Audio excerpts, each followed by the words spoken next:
Salut tout le monde et bienvenue. Petite vidéo aujourd'hui pour vous montrer une technique que j'utilise pour créer du contenu de manière efficace en utilisant des chatbots autogénérés. Alors pour ça, on va se rendre dans l'outil chatbot et on va pouvoir accéder au coach chatbot. Le but, ça va être de réaliser une publicité ici originale. Donc, on va simplement créer un chatbot qui sera dédié à cette tâche. Il va nous faciliter la tâche. Alors, pour ça, je vais lui rentrer la commande suivante. Je lui dis donc que je souhaite créer un chatbot spécialisé dans la publicité marketing en ligne et surtout original. Je mets l'accent sur original. Lorsque je lui donne un produit et ses caractéristiques, il me génère un storyboard, c'est le terme, avec une image et en dessous une description de l'action de cette image. Et je lui précise que je souhaite des séquences de 5 images. Donc là, il me pose la question sur mon produit pour affiner la génération du chatbot. Voilà, donc là, je lui réponds que je n'ai pas spécialement de contraintes, que je souhaite avoir ciblé les réseaux sociaux et donc il commence à générer. Et là, il m'a généré mon prompt que je vais pouvoir utiliser pour la suite. Ok. Maintenant, c'est bon. Je prends le prompt qu'il me donne. Voilà. Là, je récupère et je teste. Pour cela, je me rends donc dans le chatbot. Je choisis assistant chat personnalisé et j'en crée un nouveau. Et oui, on peut créer des nouveaux à chaque fois. Là, je vais choisir un nom. Là, c'est un chatbot qui m'est personnalisé pour moi. Je copie-colle, je laisse le message, spécialiste, et je choisis la création. Voilà. Là, maintenant, j'ai mon chatbot qui est créé et je le retrouve ici avec nos images. Je n'ai pas téléchargé, je pourrais le faire plus tard. Ok, là maintenant, ça fonctionne. Donc, maintenant, je peux commencer à lui donner donc mon produit. Voilà, je lui dis que je souhaite faire une publicité pour Voice Food. Il a généré mes descriptions telles que je voulais. Donc, images, ensuite les séquences et les descriptions. Maintenant, il ne me reste plus qu'à prendre ce texte et à le générer dans un générateur d'images.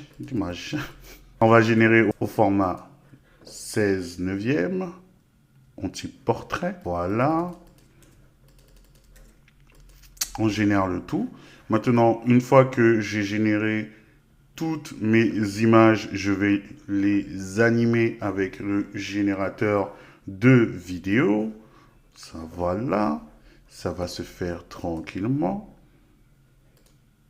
Alors, vous allez me dire, Jackie, ouais, c'est bien d'avoir les descriptions, tout ça, mais pourquoi en faire autant? En fait, l'avantage, c'est quoi? C'est que le fait d'avoir créé un chatbot dédié à cette tâche, déjà ça veut dire qu'on n'aura pas à répéter les exercices. Une fois qu'on va obtenir ce qu'on souhaite, on n'aura pas à répéter tout ça. Une fois que notre chatbot est bon, on obtient ce qu'on veut, c'est bon. L'avantage aussi, c'est quoi? C'est que par exemple, là, ici, dans les séquences, je trouve que les descriptions d'images sont pas assez détaillées. L'avantage d'une conversation, c'est que je peux échanger avec lui pour qu'il améliore. Par exemple, là, il me parle de duel des épices et sauces, ok. L'échappée gourmande à dos de moto burger. Lorsque je rentre ça dans le générateur d'images, j'ai pas une moto burger. Donc, il faut plus de détails. Alors, je peux lui demander d'améliorer les détails des images. Et là, voilà, il s'exécute, il améliore donc les détails. Et une fois qu'on a un agent qui est spécialisé, parce qu'on peut, par exemple, sur la question qu'il m'a posée sur le style, les objectifs, c'est vrai que selon l'objectif qu'on a, on peut ne pas avoir les mêmes résultats. Et ben, une fois qu'on a notre agent qui est bien fonctionnel, on peut le conserver et itérer et avoir comme une sorte de campagne ou un style graphique qui est très prononcé. C'est ça l'avantage. Donc voilà, après avoir généré mes images, petite info, ne pas hésiter à générer plusieurs fois. Par exemple, on peut avoir le même prompt, mais avoir deux images légèrement différentes. Et c'est, selon nous, notre feeling, qu'on va choisir ce qui nous intéresse. Par exemple, là, moi, cette image-là, je la trouve plus expressive, donc je vais la télécharger. Celle-là, le saloon avec les cow-boys, j'aime bien celle-là. La première image que j'ai générée ici, je la trouvais pas mal. Donc là, après, une fois qu'on a généré, on sélectionne les modèles qu'on aime bien. Et après, il ne nous reste plus qu'à les animer facilement.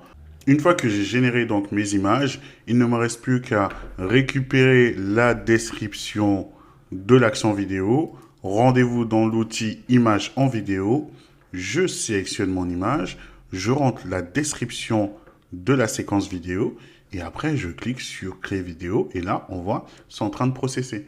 Il va falloir attendre entre 2 et 5 minutes le temps que tout soit traité. Et après, je pourrai procéder au montage. Donc voilà, une fois que j'ai passé les 5 minutes, je rafraîchis ma page et maintenant tout est complété. Il ne me reste plus qu'à cliquer sur les éléments pour télécharger les vidéos.